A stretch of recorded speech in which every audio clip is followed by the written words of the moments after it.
하나님의 말씀을 한 절씩 교독하시겠습니다. 블레셋 사람들이 이스라엘을 치매 이스라엘 사람들이 블레셋 사람들 앞에서 도망하여 길보아 산에서 엎드러져 죽으니라. 블레셋 사람들이 사울과 그의 아들들을 추격하여 사울의 아들 요나단과 아비나답과 말기수아를 죽이니라. 사울이 패전함에 활 쏘는 자가 따라잡으니 사울이 그 활 쏘는 자에게 중상을 입은지라. 그가 무기를 든 자에게 이르되 내 칼을 빼어 그것으로 나를 찌르라. 할례받지 않은 자들이 와서 나를 찌르고 모욕할까 두려워하노라. 나 무기를 든 자가 심히 두려워하여 감히 행하지 아니하는지라. 이에 사울이 자기의 칼을 뽑아서 그 위에 엎드려지매 무기를 든 자가 사울이 죽음을 보고 자기도 자기 칼 위에 엎드러져 그와 함께 죽으니라. 사울과 그의 세 아들과 무기를 든 자와 그의 모든 사람이 다 그날에 함께 죽었더라. 아멘. 우리가 잘 사용하는 말 중에 끝날 때까지 끝난 게 아니야 라는 말이 있습니다. 끝날 때까지 끝난 게 아니야 라는 단어를, 문장을 우리가 종종 사용할 때가 있습니다. 끝날 때까지 끝난 게 아니야. 지금 상황은 비록 좋지 않지만 아직 경기가 끝난 것이 아니니까 끝까지 한번 해봐야지 알아. 끝까지 가봐야지 결과를 알 수 있어 라는 이야기입니다. 이 명은 미국 메이저리그에서 나온 명언이었다고 합니다. 1973년, 아주 오래된 얘기죠. 1973년 메이저리그 시즌 중에 요기베라라고 하는 감독이 그 시즌에서 최하위 꼴찌를 하고 있었다고 합니다. 선두하는 9게임 반차, 도저히 따라잡을 수 없는 큰 경기차를 가지고 꼴찌를 하고 있을 때 한 기자가 찾아와서 약간 빈정거리는 말투로 이제 시즌이 끝나셨네요 라는 듯한 그런 질문을 던집니다. 시즌이 끝난 것입니까? 라고. 그러자 그 말에 발끈해서, 그 말에 약간 화가 나서 이 요기베라라는 감독이 끝날 때까지 끝난 게 아닙니다. 끝날 때까지 끝난 게 아닙니다 라고 대답한 게 이 이야기의 시작이 됩니다. 그런데 놀랍게도 이 요게베라 감독이 이 대사, 이 말을 던진 이후에 이 뉴욕 매츠라는 팀이 갑자기 계속 승리를 거두게 됩니다. 그 말과 함께 계속해서 승리를 거둬서 나중에는 기적과 같은 대역전극을 펼치게 되는데 내셔널리그 동부리그 우승까지 거머쥐게 됩니다. 그리고 그해 매치가 결국 월드 시리즈까지 진출을 해서 7차전까지 가는 명승부에서 물론 지긴 했지만 준우승까지 거두게 됩니다. 그래서 이 요기베라가 했던 이 대사, 끝날 때까지 끝난 게 아닙니다 라고 하는 이 대사가 지금까지도 많은 사람들에게 이야기되고 있다라는 것입니다. 옆에 분들과 한번 이야기 인사 나눠볼까요? 끝날 때까지 끝난 게 아닙니다. 끝날 때까지 끝난 게 아닌데 그럼 도대체 언제 끝이 나는 걸까요? 끝날 때까지 끝이 난 게 아니라면 도대체 언제 끝이 나는 것일까? 요기베라 감독이 말하는 것처럼 끝날 때까지 끝난 것이 아니라고 우리가 얘기한다면 끝은 도대체 어디라고 이야기할 수 있을까라고 질문을 했을 때 상실이라는 시에 보면 이런 이야기가 나옵니다. 상실이라는 시에 보면 내 인생에 포기는 없다. 존재를 잃어버리면 가슴을 잃는 것이다. 가슴을 잃어버리면 자신을 잃는 것이다. 자신을 잃어버리면 세상을 잃는 것이다. 세상을 잃어버리면 인생을 잃는 것이다. 인생은 실패할 때 끝나는 것이 아니라 포기할 때 끝나는 것이다. 인생은 실패할 때 끝나는 것이 아니라 포기할 때 끝나는 것이다. 누구나 실패는 할 수 있다는 겁니다.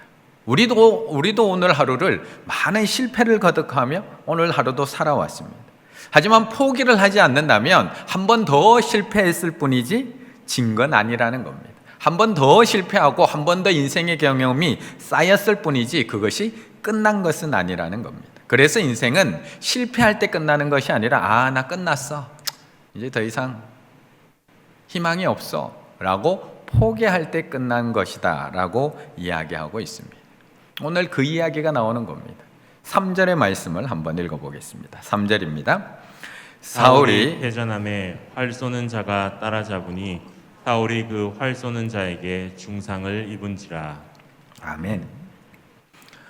블레셋이 이스라엘 향해서 총공세를 펼칩니다. 이스라엘은 도저히 대적할 수가 없습니다. 원래 블레셋과 이스라엘은 군사력 면에서 비교가 되지 않습니다. 그런데 이번에는 블레셋이 마음먹고 공격했습니다.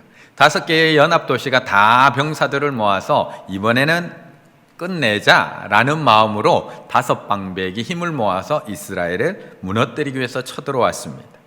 거기다가 다윗도 없는 이스라엘의 군대가 힘이 있으면 얼마나 있을까요? 오합지졸입니다. 한 번에 그냥 밀리고 있습니다. 1절부터 그냥 밀립니다. 1절을 보면 제대로 한번 저항도 못 해보고 밀려가고 도망가고 있는 것을 볼 수가 있습니다. 결국 2절에서는 사울의 세 아들이 죽는 이야기가 나옵니다. 요나단, 아비나답, 말기수아도 2절에서 바로 죽습니다. 얼마나 힘없이 밀리는지를 한눈에 보여줍니다. 1절에 도망가다가 다 엎드려서 죽고요. 2절에 사울의 세 아들까지 죽어버립니다. 이제 마지막 사울왕 하나 남아 있습니다. 그런데 그 사람마저도 활 쏘는 자에게 거의 따라잡혀 있습니다. 결국 그 활 쏘는 자의 활에 결국 이 사울도 관통당하게 됩니다. 하지만 중요한 것은 죽지는 않았습니다. 죽지는 않았습니다. 백성들은 다 엎드려져서 죽고 세 아들도 죽었는데 사울왕은 관통은 당했는데 죽은 것은 아닙니다. 중상은 입었으나 끝난 것은 아닙니다. 백성들은 다 도망가다가 엎드려지고 사랑하는 아들 세 아들 다 죽었고 이제 나도 부상을 입었으면 사실 우리가 봐도 더 이상 희망은 없어 보입니다. 우리 같아도 이 정도면 끝났어 라고 포기할 만한 상황입니다. 그런데 사실 성경에서 이 정도 상황에서 다 포기했던 것은 아닙니다. 다 포기했던 것은 아닙니다. 사사기 16장에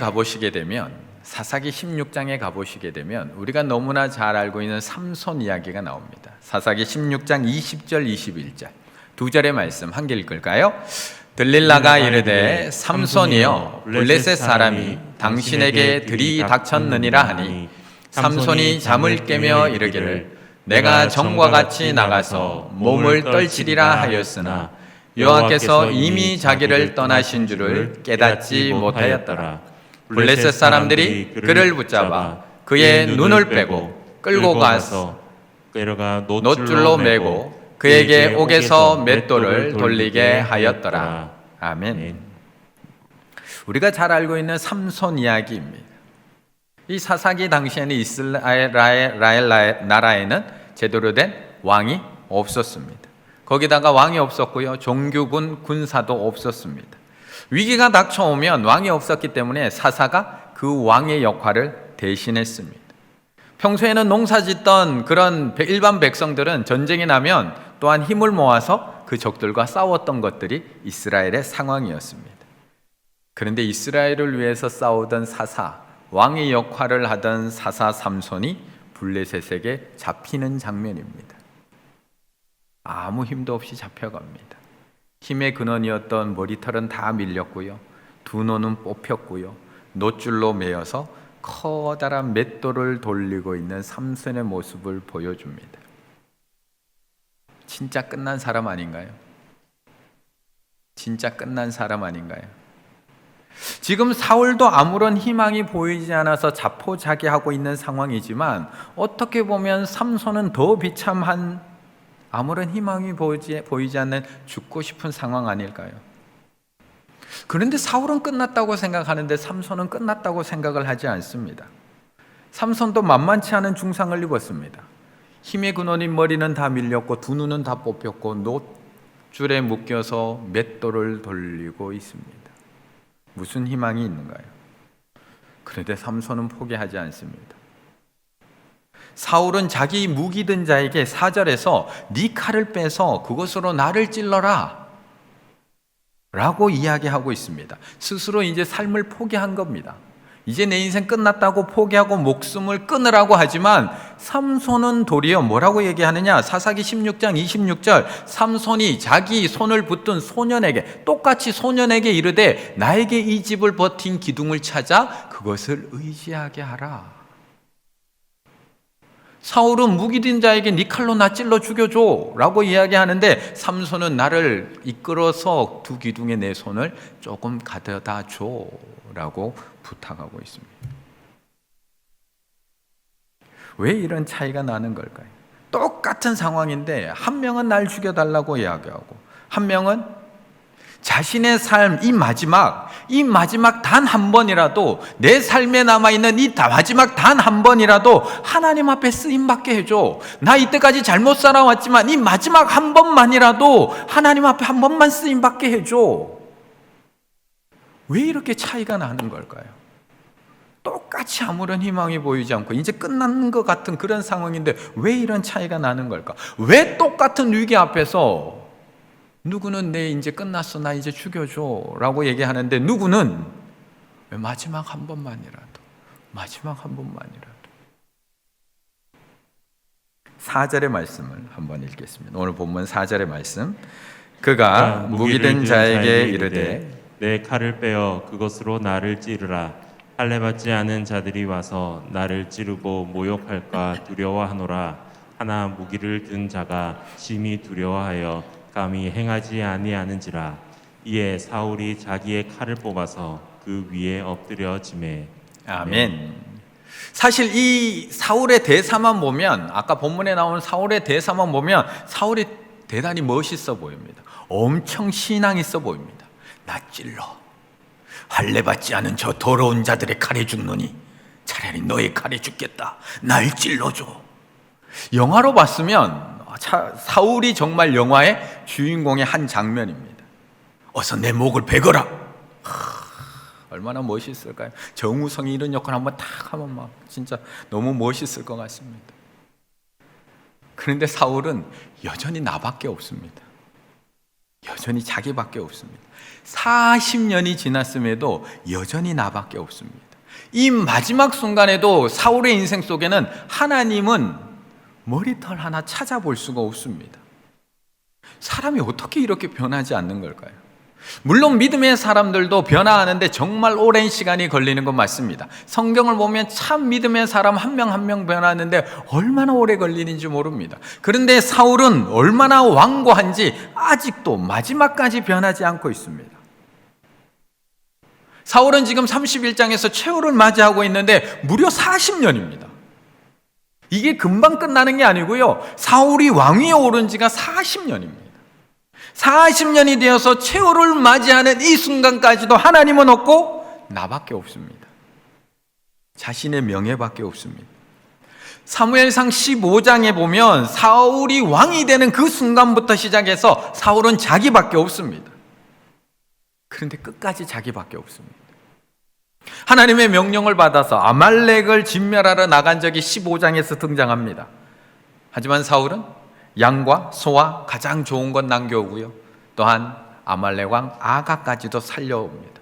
그때 하나님께서는 사무엘에게 내가 저 왕을 세운 것을 후회한다고 하나님께서 애통해서 음성을 들려주십니다. 그래서 사무엘이 밤새도록 사울을 위해서 기도합니다.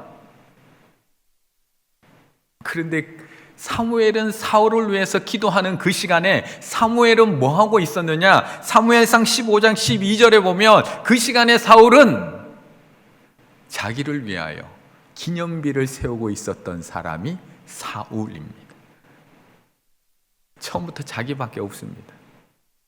처음부터 하나님은 후회하고 있고 사무엘은 자기를 위해서 기도하고 있는데 자기는 잘했다고 가서 자기를 위해서 기념비 세우던 사람. 그리고 15장 30절에 보면 그 잘못을 했는 사무엘에게 사무엘이 책망을 하자 그 책망하는 상황 속에서도 사무엘에게 뭐라고 부탁하느냐? 내가 범죄하였을지라도 이제 청하옵나니 내 백성의 장로들 앞과 이스라엘 앞에서 나를 높이사. 저 범죄했어요. 저 잘못했어요. 하지만 저 좀 높여주세요. 저 높여주세요. 사울은 처음부터 나밖에 없는 왕, 내 명예가 가장 중요한 왕, 하나님은 내 명예를 높이기 위한 도구일 뿐이지 내가 높아지기 위한 도구일 뿐이지 조력자일 뿐이지 내가 가장 중요했던 왕, 나를 위해서 기념비 세우고 내 이름 높이고 내 이름 남기는 것, 그것이 사울의 인생에서 가장 중요한 인생의 전부였던 사람. 하지만 40년이 지났으면, 무려 40년이 지났으면 40년 동안 하나님의 은혜를 경험했고 하나님의 역사를 경험했고 사무엘을 통해서 하나님의 말씀을 들었고 다윗을 통해서 하나님이 어떻게 역사하시는지를 눈으로 봤다면, 그래도 마지막에 와서는 그래도 하나님 한번 붙들만 하지 않나요? 40년을 이렇게 살아왔으면 마지막에 와서만큼은 그래도 하나님 한번 붙들어야 되는 거 아닌가요? 사실 삶으로만 보면 삼손의 삶이 더 엉망입니다. 솔직히 얘기하면 더 엉망은 삼손입니다.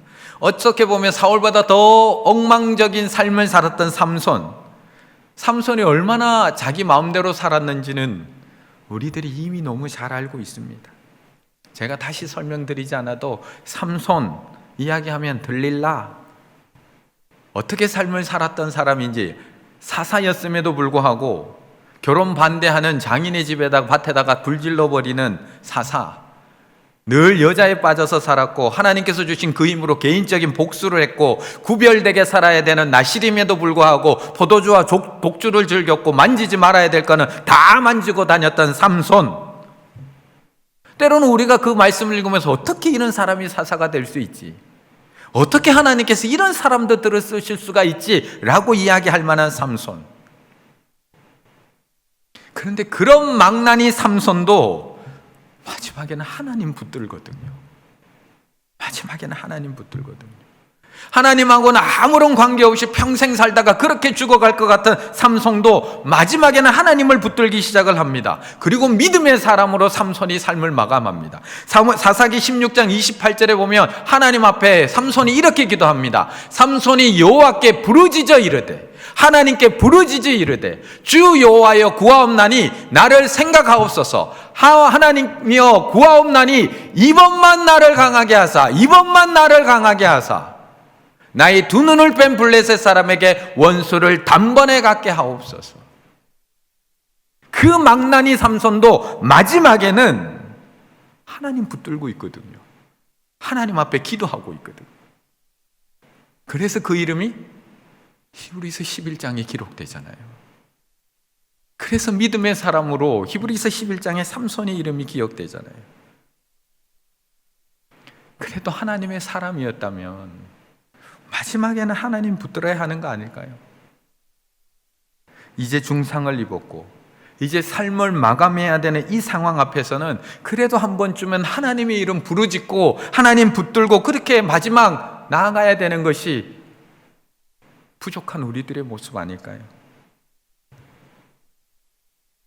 방금 읽은 우리가 30장 바로 앞에 있는 31장 바로 앞에 있는 이 사무엘상 30장에도 비슷한 사건 또 나옵니다.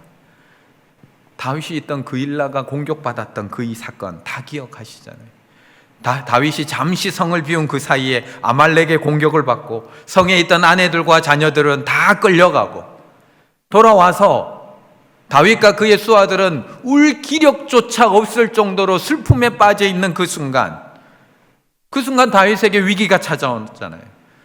자기도 아내 다 끌려가고 자식 다 끌려갔음에도 불구하고 흥분한 백성들이 돌을 가지고 쳐 죽이려고 다가오는, 어찌 보면 사울보다도 더 큰 중상, 마음의 중상을 입어서 울 기력조차도 없어서 슬퍼하고 있는 그 상황, 요즘 말로 바꾸면 맹붕, 머리가 하얘진 그 상황 속에서 사무엘상 15장 6절, 우리가 너무나 잘 알고 있는 말씀, 백성들이 자녀들 때문에 마음이 슬퍼서 다윗을 돌로 치자 하니 다윗이 크게 다급하였으나 그의 하나님 여호와를 힘입고 그의 하나님 여호와를 힘입고 용기를 얻었더라. 이게 하나님 사람 아닌가요? 이게 하나님 사람 아닌가요? 마지막에는, 다급할 때는 결국 하나님 붙잡는 사람, 결국 하나님 부르짖는 사람. 지금까지 하나님의 은혜 가운데 살아온 사람이었다면 마지막에는 하나님을 붙잡을 수밖에 없고 찾을 수밖에 없고 부르짖을 수밖에 없다는 것. 그런데 사울은 마지막까지 하나님 붙잡지 않습니다. 마지막까지 내 자존심이 중요하지 하나님 붙잡지 않습니다. 하나님이 내 인생의 주인이 아니라 내가 내 인생의 주인이고 내 인생을 높이고 내 이름을 높이는데 하나님은 그냥 조력자이고 하나님은 그냥 나를 돕는 사람일 뿐이지 하나님이 사울의 인생의 주인은 아니었습니다. 그래서 40년이나 왕위에 있었음에도 불구하고 40년이나 하나님께서 그를 왕위에 세워주시고 왕위에서 지켜주시고 여기까지 인도해 주셨음에도 불구하고 그런 비참한 최후를 맞이할 수밖에 없었던 것입니다. 얼마나 불쌍한 인생이었느냐. 40년을 왕위에 있었음에도 불구하고 일반 주민들보다 일반 백성들보다 처참한 최후를 맞이하게 됩니다. 11절의 말씀, 오늘 보면 11절의 말씀 함께 읽겠습니다. 길르앗 야베스 주민들이 블레셋 사람들이 사울에게 행한 일을 듣고. 아멘. 길르앗 야베스 사람들의 이야기가 이제 뒷부분에 보면 나오게 됩니다. 길르앗 야베스 주민들이 사울이 블레셋 군사들에게 죽임을 당했다라는 소식을 듣습니다. 더불어서 그의 시체가 벳산 성벽에 못 박혀 있다라는 이야기까지 듣습니다. 얼마나 처참한 죽음인가요? 얼마나 처참한 죽음인가요? 하나님께서 그래도 이스라엘 왕으로 세워주신 첫 번째 왕인데 블레셋에게 잡혀서 죽임을 당하고 목이 베어가지고 그 갑옷을 벗겨서 아스타롯 집에 다 갖다 놓고 우상의 집에 다 갖다 놓고 그리고 그 시체는 몸은 벳산 성벽에다가 달아놨다는 겁니다. 이스라엘 백성들의 사기를 다 꺾어 놓기 위해서 벳산 성벽에 그 시체를 달아놓고 자 봐라 너희들이 우리에게 저항하면 이렇게 된다 라고 벽에 달아놨습니다. 이 상황에서 누가 그 시체를 가지러 갈 수 있나요? 가다가 발각되면 똑같은 처지에 처하게 되는데 다들 도망가기 바쁜데 누가 그 시체를 찾으러 갈 수 있나요? 그런데 길르앗 야베스 주민들이 그 일을 하고 있다는 겁니다. 길르앗 야베스 주민들이 밤새 달려서 사울의 시체를 찾으러 밤새 달려서 이 벳산 성벽까지 뛰어갑니다. 12절의 말씀을 보면 밤새도록 달려가 사울의 시체와 그의 아들들의 시체를 벳산 성벽에서 내려가지고 야베스에 돌아가서 거기서 불사르고 목숨을 걸고 밤새 달려가서 그와 그 세 아들의 시체를 가지고 와서 장사 지내고 죽어 있는 거예요. 불에 태웠어요. 원래 이스라엘 장사법은 불에 태우는 게 아니거든요. 하지만 시체가 많이 훼손되었을 경우 그렇게 불에 태우거든요. 얼마나 처참했으면 다 불에 태워서 장사 지내주고 있습니다. 이들은 왜 이런 위험한 일을 감당했던 것일까요? 그냥 가만히 있어도 이 전쟁통에 그냥 가만히 있어도 아무도 뭐라고 하지 않을 텐데 왜 굳이 목숨을 걸고 그 길까지 밤새도록 달려가서 그 시체를 수습해주고 장세 지내주고 있는 걸까? 왜 그러고 있는 걸까? 이 이야기 또한 40년 전으로 또 지나가야 됩니다. 40년 전. 이 일 또한 40년 전에 있었던 일이거든요. 사무엘상 11장에 보면 11장 1절에 보면 40년 전 이야기가 나옵니다. 40년 전 이야기 함께 읽을까요? 시작. 암몬 사람 나하스가 올라와서 길르앗 야베스에 맞서 진침해 야베스 모든 사람들이 나하스에게서 이르되 우리와 언약하자 그리하면 우리가 너를 섬기리라 하니. 아멘. 40년 전에 암몬 사람 나하스 왕이 암몬 군대를 이끌고 이 길르앗 야베스를 쳐들어오게 됩니다. 그때 당시는 이스라엘에서 이제 초대 왕 사울을 뽑긴 뽑았는데 아직 왕으로 제대로 등극도 안 했고 아직 조직을 갖추지도 않았습니다. 왕으로 뽑히긴 했는데 사울도 왕이 뭔지도 모르고 내가 왕인지도 몰라서 그 시간에도 뭐 하고 있었느냐? 소 끌고 밥 깔고 있었습니다.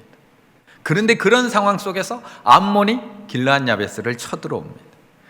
그래서 그때는 도와줄 사람이 아무도 없는 겁니다. 아직 왕도 없고 군사가 조직된 것도 아니고 사람들이 있는 것도 아니고 그래서 길르앗 야베스 사람들이 이 암몬 왕에게 화친을 청합니다.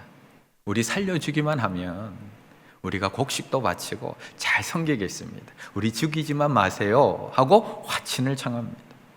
그런데 이 암몬 왕 나하스가 얼마나 사악한 왕이냐.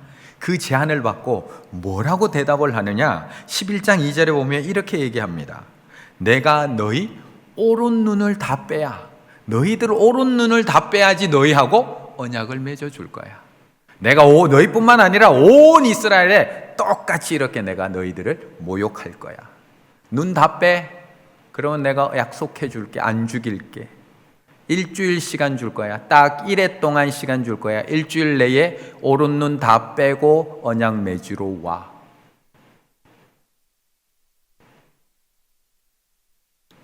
이때 나섰던 이가 있었으니 사울 왕이라. 이 이야기를 듣고, 이 이야기를 박갈다가 듣고 성령의 감동을 받아서 크게 분노해서 사람들을 모읍니다. 그때 모았던 사람이 33만 명. 그 33만 명을 세대로 나눠서 새벽에 암몬 족속들을 다 깨부쉈던 사람이 사울 왕. 사울 왕. 길르앗 야베스 사람들은 정말 큰 은혜를 입은 겁니다. 사울 왕이 아니었다면 지금 길르앗 야베스 사람들은 다 어떤 눈이 없어요? 오른 눈이 없어요. 다 왼눈만 가지고 살아가야 될 족속이 이 길르앗 야베스 사람들. 그런데 사울 왕 덕분에 지금까지 우리가 이렇게 두 눈 가지고 평안하게 살 수 있잖아. 우리가 이렇게 두 눈 뜨고 오늘 예배 드릴 수 있잖아. 우리가 이렇게 두 눈 뜨고 성경 볼 수 있잖아. 그런데 한번 생각해 보세요. 큰 은혜를 입긴 했는데 40년 전에 입었어요. 40년 전에. 40년 전에 잊어도 한참 잊어버릴 40년.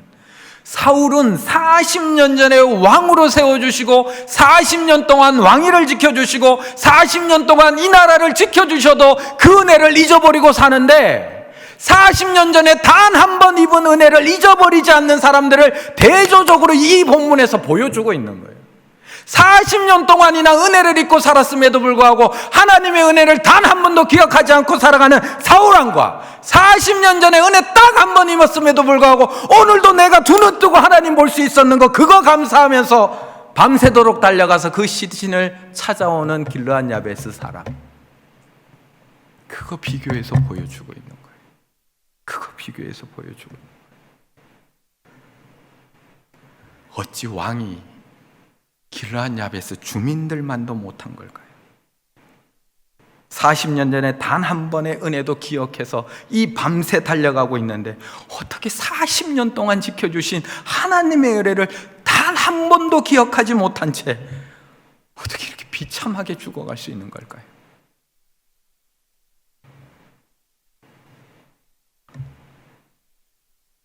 사실 우리도 이번에 큰 중상 입은 사람들입니다. 사실 우리도 똑같이 중상 입었습니다. 여기 중상 안 입은 분이, 이번 코로나에서 이번에 중상 안 입은 분이 누가 있습니까? 이 우리 가운데 다 중상 입으셨어요. 코로나 때문에 다 힘든 시간 보내고 있습니다. 확진자가 34,000여 명, 사망자가 1,300여 명. 물론 이제 3차 대유행이 그나마 조금 이제 안정화를 갖고 있지만 우리가 건강적으로도 얼마나 큰 중상을 입었는지 모릅니다. 백신이 이제 개발돼서 다음 달부터 접종이 시작된다고는 하지만 집단 면역 11월이 목표라고 합니다. 1년 더 이렇게 가면 우리들이 얼마나 더 큰 중상을 입을까요? 코로나만 안 걸리면 건강에 이상이 없을까요?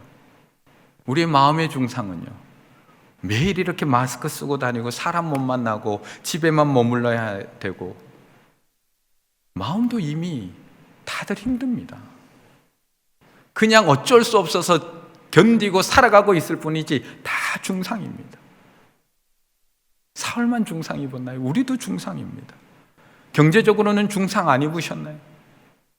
폐업 소식 줄지어 들려옵니다. 폐업 소식이. 부도 소식은요. 지금 무임금 휴직들, 무급 휴직이 또 계속 늘어납니다. 왜요? 운영이 안 되니까 월급을 못 주니까요. 경제적으로 중상 안 입은 사람이 어디 있습니까? 코로나만 끝나면 만나자, 코로나만 끝나면 만나자. 지금 몇 명 약속해 놓으셨습니까? 전 코로나 끝나고 만날 사람 한 3년은 만나야 될 것 같습니다. 다 코로나만 끝나면 만나자. 만남의 관계에 있어서도 다 중상 입었습니다. 관계에서도 문제 없지 않습니다. 더 심각한 거, 우리의 신앙은요. 신앙은 중상 아닌가요? 지금 우리가 드리고 있는 예배, 신앙, 기쁨, 감사, 평안 잘 유지하고 계시는가요? 온라인으로도 그래도 잘 유지하고 계시다고요? 정말인가요? 중상 아닌가요? 이 정도면 그래도 우리 교회 신앙 잘 지켜나가고 있을까요? 앞으로 1년 더 지나면 우리의 신앙이 어디까지 가 있을까요? 예전처럼 우리의 신앙을 하나님 앞에 그 뜨거움으로 열정으로 하나님 앞에 올려드릴 수 있을까요? 아이들의 교육은 어떨까요? 중상 아닌가요? 1학년, 2학년 이제 학교 가서 적응하고 이제 기초 학력해야 되는데 선생님들은 다 걱정입니다. 학력 격차 심할 거라고. 지금은 모릅니다. 이 아이들이 5학년, 6학년, 고학년 올라가면 그 기초 학력이 그때 드러나기 때문에 이제 기초 학력 격차 때문에 이제 또 걱정입니다. 6학년, 중3, 고3 친구들 얼굴도 한번 제대로 못 보고 졸업했습니다. 아이들 이름도 서로 다 못 외우고 졸업했는 친구들이 지금 부지기수입니다. 학교만 문제인가요? 교회 학교 교육은 완벽한 아무 문제 없나요? 중상 아닌가요? 온라인으로 집에서 부모들이 신앙 책임지고 있다고 아무 손상 없을까요? 이제 1학년, 2학년 아이들 교회에 나와서 교회 안에서 예배드리고 함께 만나고 서로 사랑하고 그런 하나님 안에서의 그런 기쁨을 나누고 사랑을 나누고 말씀을 나누는 그걸 누리지 못하는 우리 아이들 앞으로 그 격차는 얼마나 벌어질까요? 중상 아닌가요? 우리 중상 입었습니다.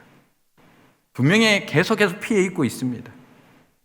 하지만 중요한 것은 끝난 건 아니라는 겁니다. 끝난 건 아니라는 겁니다. 그럼에도 불구하고 하나님께서 우리를 살려두셨다면, 아직 끝난 것은 아닙니다. 우리에게는 아직까지 붙들 수 있는 하나님이 계시고, 우리까지는 아직까지 부르짖을 수 있는 하나님이 계시고, 우리까지는 아직까지 역전시켜 주실 하나님이 계시기 때문에 아직 끝난 것은 아니라는 겁니다. 삼손이 그 마지막 순간 머리가 다 밀리고 두 눈이 다 뽑히고 노줄로 매어서 큰 맷돌을 돌리고 있었음에도 불구하고 하나님 앞에 여호와께 부르짖어 이르되 나를 강하게 하여 주시옵소서, 나를 강하게 하여 주시옵소서, 저 블레셋에게 단 한 번이라도 원수를 갖게 해달라고 기도했던 것처럼, 그리고 그 기도가 응답되어서 그들을 다 죽일 수 있었던 것처럼 우리에게는 아직까지 기회가 남아 있습니다. 그렇다면 중상 입었다고 포기하시면 안 됩니다. 내가 적의 화살을 맞았다고 해서 포기하시면 안 됩니다. 지금 상황이 다윗이 맞이한 상황처럼 울 기력도 없을 정도의 상황, 처자식이 다 잡혀가고 정말 내가 사랑했던 그 사람들이 나를 핍박하고 있는 그런 온 집이 다 불타버린 그런 상황 속에서도 다윗이 여호와를 힘입어 다시 용기를 얻었듯이 우리 아직 끝난 것 아닙니다. 우리 분명히 중상 입은 것은 인정해야 됩니다. 하지만 끝난 건 아닙니다. 왜냐하면 그 하나님은 지난 40년 동안도 우리를 지켜오신 분, 지난 40년 동안도 우리를 왕같은 제사장 삼아주시고 우리를 왕위에 올려주시고 우리를 왕으로서 지켜주시고 우리를 인도해 주신 분, 지난 40년 동안 지켜주신 그 하나님이시거든요. 그래서 그 하나님은 오늘도 우리와 함께 계시고 오늘도 우리를 지켜주시고 계시고 오늘도 우리의 기도에 응답하고 계시는 하나님이시거든요. 오늘 이 밤에 어떤 중상을 입고 이 자리에 나오셨습니까? 오늘 이 밤에 어떤 화살을 맞고 이 자리에 나오셨습니까?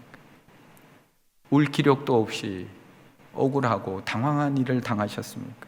힘든 일을 맞으셨습니까? 그렇다면 오늘 이 밤 삼손이 했던 그 기도, 삼손이 하나님 앞에 부르짖었던 기도, 하나님 나를 강하게 하여 주시옵소서, 하나님 나를 강하게 하여 주시옵소서, 마지막 단 한 번이라도 하나님 앞에 쓰임받기 위하여 하나님 나를 다시 강하게 하여 주시옵소서.